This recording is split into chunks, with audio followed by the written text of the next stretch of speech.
मीनू, जया कहाँ हो तुम दोनों? ये देखो, मैं तुम्हारे लिए नई साड़ी और गहने लाया हूँ। लकड़हारा रूपेश बड़ी खुशी से अपनी दोनों पत्नियों मीना और जया के लिए तोहफा लाता है और उन्हें आवाज लगाता है। आवाज सुनते ही मीना और जया उसके पास दौड़ी चली आती है। अरे वाह, आप ये सब मेरे लिए लाए हैं। एजी, मैं तो बहुत खुश हूँ आज। ये सुनते ही दूसरी पत्नी जया मीनू को बोलती है, मीना, तुम किसी भ्रम में मत रहो, ये सब तो मेरे लिए आया है। साड़ी और गहनों को लेकर दोनों पत्नियों के बीच लड़ाई ना हो जाए, इसलिए रूपेश जल्दी से बोल उठता है। हे प्रभु, ये दोनों फिर लड़ लेंगी। अरे भाग्यवान, मैं तो दोनों के लिए तोहफे लाया हूँ। शक्ल देखी है इस जया ने अपनी, बड़ी आई तोहफे लेने वाली। सुनिए जी, कह देती हूँ, ये सब तो मैं ही लूंगी। खुद की शक्ल देखी है, कभी आईने में चुड़ैल की नानी लगती हो। तुमने मुझे चुड़ैल कहा, भूलो मत, हमने तुम्हें घर में रखकर तुम्हारे ऊपर उपकार किया है। ये सुनते ही जया का गुस्सा और ज्यादा बढ़ जाता है। फिर मीनू और जया एक दूसरे से झगड़ा करने लगती है। दोनों के झगड़े में रूपेश न पिस जाए, इसलिए वो मौका देखते ही सारा सामान वहीं रखकर घर से भाग जाता है। तब रूपेश का पड़ोसी श्याम उससे कहता है, क्या हुआ रूपेश भाई, इतना हाफ क्यों रहे हो? कुछ भी तो नहीं, सब ठीक ही तो है। बस बस, और कितना झूठ बोलोगे? आज फिर से तुम्हारी दोनों पत्नियां आपस में लड़ पड़ी ना। क्या बताऊं भाई, ये तो अब रोज का ही हो गया है। मैं तो तंग आ चुका हूँ दोनों से। ये सुनते ही श्याम रूपेश पे जोर जोर से हंसने लगता है। दो शादियां की है तुमने, अब झेलो। यहाँ हमसे एक नहीं संभालती और तुमने 2 रख रखी है। इतना बोलकर श्याम वहाँ से चला जाता है। श्याम की बातों से रूपेश को बहुत बुरा लगता है, इसलिए वो मुंह लटकाए जंगल लकड़ियाँ काटने चला जाता है। उसे देखकर बाकी के लकड़हारे उसे ताने मारने लगते हैं। लो आ गया रूपेश, मानना पड़ेगा भाई तुम्हें, किस्मत के काफी धनी हो। किस्मत का धनी? ये बेचारा तो बीवियों के झगड़े का मारा है। इसकी जिंदगी में तो पल भर का भी सुकून नहीं है। अच्छा हुआ हमने एक ही शादी की है, कम से कम इसके घर की तरह हमारे यहाँ रोज रोज की चिक चिक तो नहीं होती है। लोगों के ताने सुनकर रूपेश के सब्र का बांध टूटता है और वो उनके ऊपर गुस्सा करने लगता है। किसी से जलने की भी हद होती है। मेरा काम तुमसे अच्छा चलता है तो तुम इस तरह ताने मारकर मुझसे बदला निकालोगे? ये सुनते ही सबकी बोलती बंद हो जाती है और सब चुपचाप अपना काम करने लगते हैं।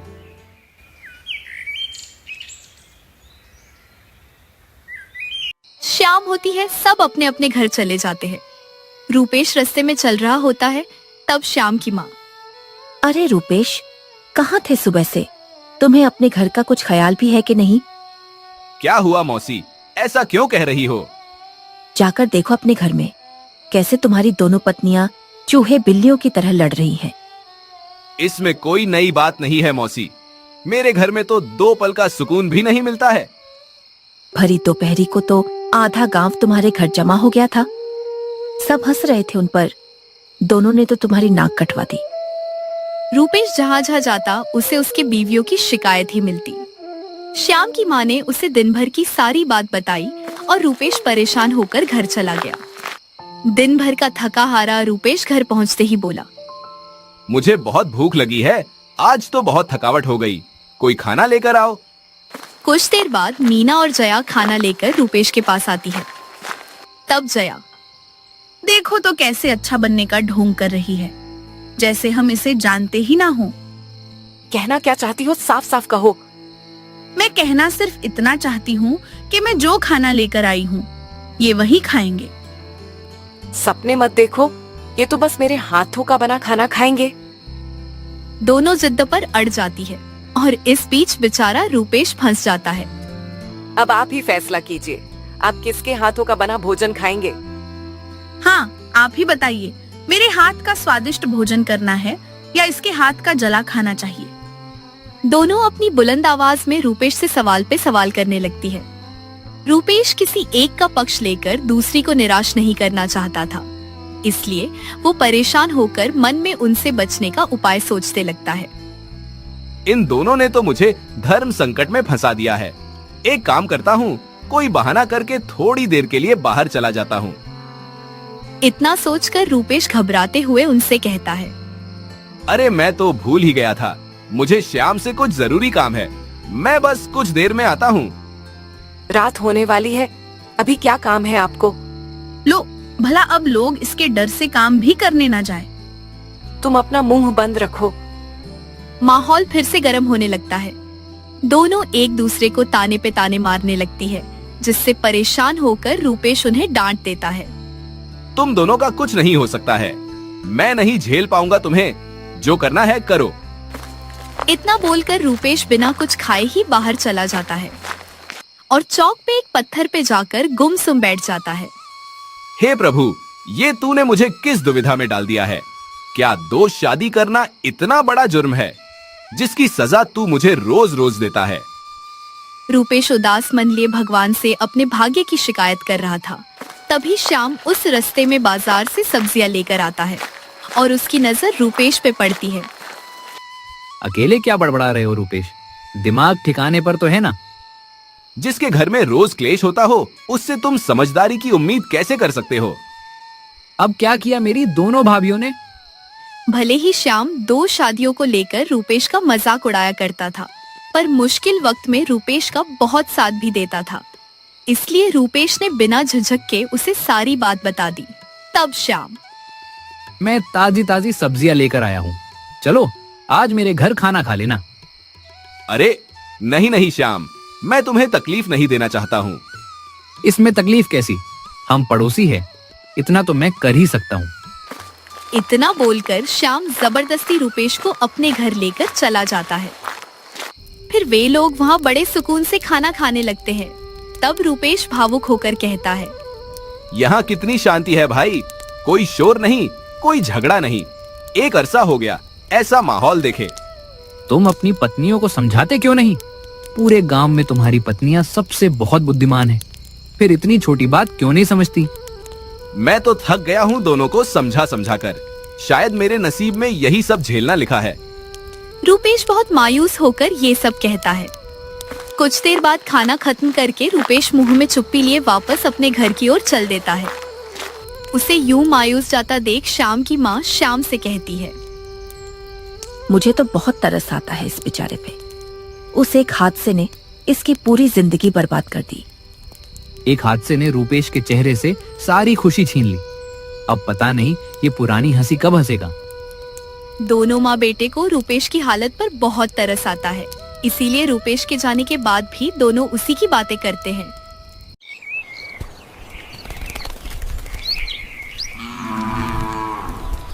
ऐसे ही 2 दिन बीतते हैं। रूपेश जंगल में लकड़ियां काट रहा होता है। तभी अचानक उसे कमजोरी महसूस होती है और वो नीचे बैठ जाता है। तब बाकी के लकड़हारे, अरे इसे क्या हुआ? तबीयत सही नहीं है क्या रूपेश तुम्हारी? रूपेश धीमी आवाज में कहता, मैं ठीक हूँ, मेरी चिंता मत करो, आप सब अपना काम करो। ठीक तो नहीं लग रहे, शरीर पे तो कमजोरी छा गई है। घर पे खाना नहीं मिलता क्या? अरे भाई, तुम भी गजब बात करते हो। जिसके पास 2 पत्नी है, उसे भला खाने पीने की क्या कमी होगी? उन सब के ताने फिर से शुरू हो जाते हैं। रूपेश इस हाल में नहीं रहता है कि वो किसी से बहस कर सके। वो बहुत ही आराम से उन्हें समझाता है, मैं आज लड़ना नहीं चाहता हूँ, मेरी तबीयत ठीक नहीं है, कम से कम आज तो दया करो। तुम्हारी किस्मत ने तुम पर दया नहीं किया तो हमसे क्या उम्मीद लगा रहे हो? ये सब तुम्हारे कर्मों का फल है।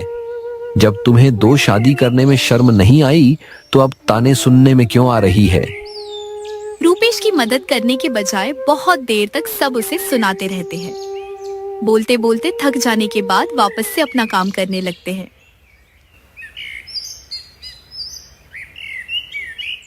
शाम होती है, सब घर चले जाते हैं, पर रूपेश कमजोरी के मारे वहीं बैठा रह जाता है। रात होने को आती है। मीना और जया रूपेश को लेकर बहुत परेशान हो जाती है। पता नहीं ये कहाँ रह गए हैं, अब तक घर नहीं लौटे। मुझे तो बहुत डर लग रहा है। ये सब तुम्हारी वजह से हुआ है। तुम दिन भर लड़ाई करती हो ना, इसलिए वो गुस्सा हो गए होंगे। अच्छा, जैसे तुम तो बड़ा फूल बरसाती हो अपने मुंह से, मुझे तो लगता है वो तुम्हारी वजह से घर नहीं आ रहे हैं। बातों बातों में दोनों की आवाज इतनी तेज हो जाती है कि शोर घर के बाहर जाने लगता है। इतनी रात में शोर सुनकर श्याम और उसकी माँ रूपेश के घर आ जाती है। अब क्यों लड़ रही हो दोनों? कम से कम वक्त ही देख लेती। ये कोई समय है लड़ने का? रूपेश कहाँ है? वो आप दोनों को शांत नहीं करा रहा। हम उन्हीं के लिए ही तो लड़ रहे हैं भैया। उनका अभी तक कोई अता पता ही नहीं है। ये सुनकर श्याम रूपेश के लिए बहुत फिक्रमंद हो जाता है। क्या वो अभी तक घर नहीं आया? मैं अभी उसे ढूंढ कर लाता हूँ। इतना बोलकर श्याम रूपेश को ढूंढने निकल पड़ता है। पूरा गांव ढूंढने के बाद श्याम जंगल की ओर जाता है। जंगल के थोड़े भीतर जाते ही उसे रूपेश बेहोश जमीन पे पड़ा दिखता है। रूपेश उठो, तुम ठीक तो हो ना? थोड़ा सा हिलाने पर रूपेश को होश आता है। ऊपर वाले का लाख लाख शुक्र है कि तुम्हें होश आ गया। वैसे तुम बेहोश कैसे हो गए थे? ये सुनते ही रूपेश फुट फूट कर रोने लगता है। भाई मुझे कहीं दूर ले चलो, मैं थक चुका हूँ ऐसी जिंदगी से। हुआ क्या है? तुम रो क्यों रहे हो? मीना और जया की लड़ाई ने मेरी रातों की नींद हराम कर रखी है। न तो ठीक से सो पाता हूँ और न ही सुकून की रोटी खा पाता हूँ। हिम्मत रखो, सब ठीक होगा। कुछ ठीक नहीं होगा। उनके वजह मुझे 2 दिन तक खाना नहीं मिला। ऐसी जिल्लत की जिंदगी तो भगवान दुश्मन को भी न दे। अच्छा घर चलो, जो होगा देखा जाएगा। इतना बोलकर श्याम रूपेश को उसके घर लेकर जाता है। रूपेश को देखकर मीना और जया उसके ऊपर सवालों की बौछार कर देती है। कहाँ थे आप? आज घर आने में इतनी देर कैसे हुई? पहले तो कभी इतनी देरी नहीं की आपने। अब कुछ बताएंगे भी या बुद्ध बने चुप रहेंगे? कितनी फिक्र हो रही थी हमें। दोनों बिना रुके बार बार रूपेश से सवाल पे सवाल करती है, बिना ये देखे कि उसका मन उदास है, वो बहुत बीमार है। रूपेश को ऐसी हालत में देख के श्याम दोनों को चुप कराता है। अरे भाभी अब शांत हो जाइए। अभी अभी तो ये घर आया है, इसकी तबीयत ठीक नहीं, इसे थोड़ा आराम करने दीजिए। श्याम के समझाने पर दोनों चुप होती है और रूपेश अपने कमरे में जाकर आराम करने लगता है। इसके बाद श्याम भी अपनी माँ के साथ वहाँ से चला जाता है। कुछ दिन बीतते हैं। जया रूपेश के कमरे की सफाई कर रही थी। तभी उसे वहाँ एक चिट्ठी पड़ी मिलती है, जिसे देखकर वो बहुत घबरा जाती है। मीना, जल्दी आओ, देखो क्या अनर्थ हो गया है। जया फौरन मीनू को बुलाती है। जया की घबराहट भरी आवाज सुनकर मीनू दौड़ी चली आती है। क्या हुआ? चिल्ला क्यों रही हो इतना? ये देखो, चिट्ठी में इन्होंने क्या लिखा है। मीना चिट्ठी लेकर पढ़ने लगती है। चिट्ठी में लिखा होता है, अब मैं ये घर छोड़कर हमेशा के लिए जा रहा हूँ। मैं तुम दोनों के स्वभाव को और सहन नहीं कर पाऊंगा। चिट्ठी पढ़ते ही दोनों खूब रोने लगती है। हे भगवान, ये क्या हो गया? अब हम उन्हें कहाँ ढूंढेंगे? ये हमसे क्या भूल हो गई? उन्होंने हमें छोड़ने से पहले एक बार भी नहीं सोचा। दोनों ने उस दिन पूरे गांव में ढूंढना, आसपास के गांव में भी पूछताछ की, फिर भी रूपेश का कुछ पता नहीं चला। दिन बीतते गए। अब मजबूरन दोनों को लकड़ियां काटने जाना पड़ता था।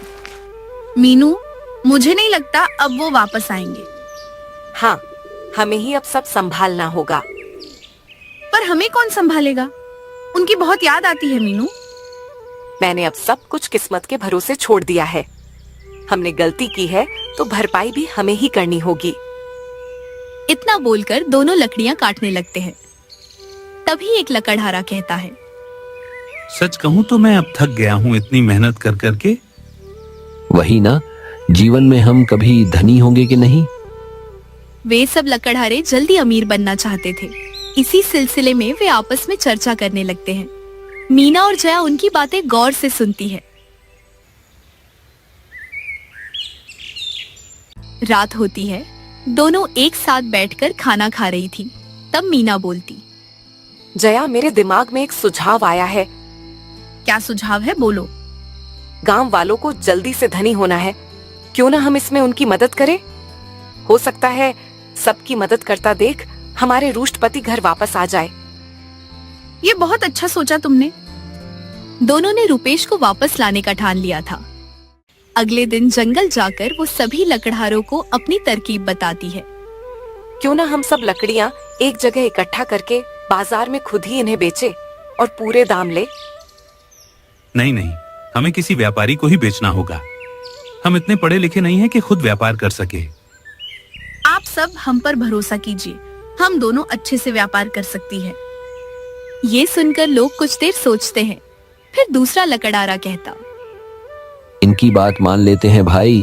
गांव में ये दोनों ही पढ़ी लिखी समझदार है। व्यापारी को लकड़ियां देते हैं तो वो हमें आधी रकम ही देता है। इसके बाद सभी लकड़हारे उन दोनों की बात मान जाते हैं और अपनी सारी लकड़ियां उन्हें दे देते हैं। शाम हो चुकी थी, लकड़ियां बहुत ज्यादा थी, इसलिए वे दोनों अपने घर के आंगन में ही सारी लकड़ियां रख देती हैं। अगले दिन इतनी जोर की बारिश होती है कि लकड़ियां बहुत बुरी तरह गीली हो जाती है। ये तो बहुत भयानक नुकसान हो गया। गांव वाले बहुत गुस्सा करेंगे। सारी लकड़ियां भीग गई है, सूरज भी नहीं निकल रहा कि इन्हें सुखा पाए। कुछ दिन बीतते हैं, आसमान में अब भी काले बादल रहते हैं। कुछ दिनों से गांव में एक दिन भी सूरज नहीं निकलता।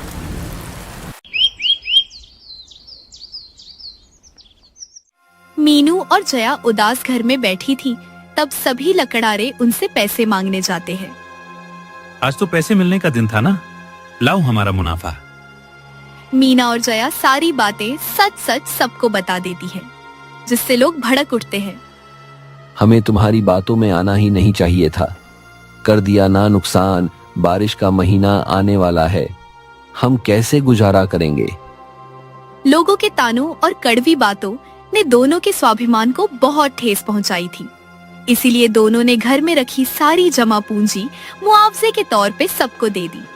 अब उनके पास कुछ भी नहीं बचा था। दिन ब दिन दोनों की हिम्मत टूट रही थी। एक दिन दोनों घर के आंगन में बैठकर अपना दुख एक दूसरे से बांट रही थी। हमने तो घर की सारी कमाई सबको दे दी। बारिश की वजह से जंगल से लकड़ियां भी नहीं काट पा रहे हैं। ये नहीं है तो मेरा भी दिमाग नहीं चल रहा है। भगवान और कब तक हमें सजा देगा? हमारे पति को वापस भेज दे। श्याम पड़ोस में खड़े होकर उनकी सारी बातें सुन लेता है। उन्हें पछतावा करता देख श्याम उनके पास आता है। लगता है रूपेश के जाने का दोनों को बहुत दुख हो रहा है। हाँ, हमें समझ आ गया है कि हमने भूल कर दी थी। बिना लड़ाई झगड़ा किए एक सुखी परिवार की तरह कैसे रहा जाता है, ये हमें अब समझ आया है। चलिए मेरे साथ, मुझे आप दोनों को कुछ दिखाना है। इतना बोलकर श्याम उन दोनों को अपने घर लेकर जाता है। रूपेश श्याम के घर में बैठा था। दोनों उसे वहां देखकर हैरान रह जाती है। आप यहाँ हैं? आपने हमें बताया क्यों नहीं? तुम दोनों यहाँ क्यों आई हो? जाओ यहाँ से। हमसे ऐसे नाराज होकर हमें और मत तोड़िए। हम अब कभी आपको दुख नहीं पहुंचाएंगी। माफ कर दो रूपेश इन्हें, ये सच में शर्मिंदा है। दोनों की आंखों में पछतावे के आंसू देखकर रूपेश का मन पिघल जाता है और वो उन दोनों को सच बता देता है। मैं तुम दोनों से नाराज नहीं हूँ। ये तो श्याम के कहने पर मैंने सारा ढोंग रचा था, और देखो तुम दोनों की अक्ल ठिकाने आ गई। अब रूपेश खुशी खुशी अपने घर वापस जाता है। अगले दिन से उसका साधारण जीवन फिर से शुरू हो जाता है, पर इस बार उसे रोज रोज चिकचिक से आजादी मिलती है और तीनों खुशी खुशी एक साथ बैठे होते हैं। आप तो वापस आ गए, पर हमसे जो भूल हुई उसका क्या? घर में अब एक पैसा नहीं बचा है। पैसों का क्या है, वो तो वापस कमा लिए जाएंगे। तुम दोनों सुधर गई, ये बड़ी बात है। धीरे धीरे मौसम साफ होता है। रूपेश फिर से लकड़ियां काटना शुरू कर देता है। इस बार मीना और जया अपनी चतुराई का इस्तेमाल करती हैं और उन लकड़ियों से तरह तरह की टेबल कुर्सी बनाती है। लोग बड़े शौक से उनसे टेबल कुर्सी खरीदते हैं और देखते ही देखते वे लोग बहुत धनी हो जाते हैं। वाह रे रूपेश, 2 पत्नियों की कमाई में खूब उड़ रहा है। लगता है इसलिए तूने 2 शादी की थी कि उनकी समझदारी का फायदा उठा सके। बाजार में बैठे रूपेश को लोग अब भी 2 शादियों का ताना मार रहे थे। तभी जया अपनी चुप्पी तोड़ती है और सबको सच बताती है। आप सबको क्या लगता है इन्होंने स्वार्थ में 2 शादी की? नहीं, अरे इन्होंने तो मेरी जिंदगी बचाने के लिए मुझसे शादी की थी। 2 शादी करना इनकी खुशी नहीं बल्कि इंसानियत थी। दहेज के कारण लड़के वालों ने मुझे मंडप पे ही छोड़ दिया था। लोग मेरे ऊपर हंस रहे थे। तब इन्होंने शादीशुदा होने के बावजूद मेरा हाथ थामा था। जो लोग कभी रुपेश और उसकी पत्नियों का मजाक उड़ाया करते थे, सच जानने के बाद अब वे उनकी तारीफ करते न थकते थे। तो इस तरह रुपेश के जीवन में खुशियां आई और 2 पत्नियों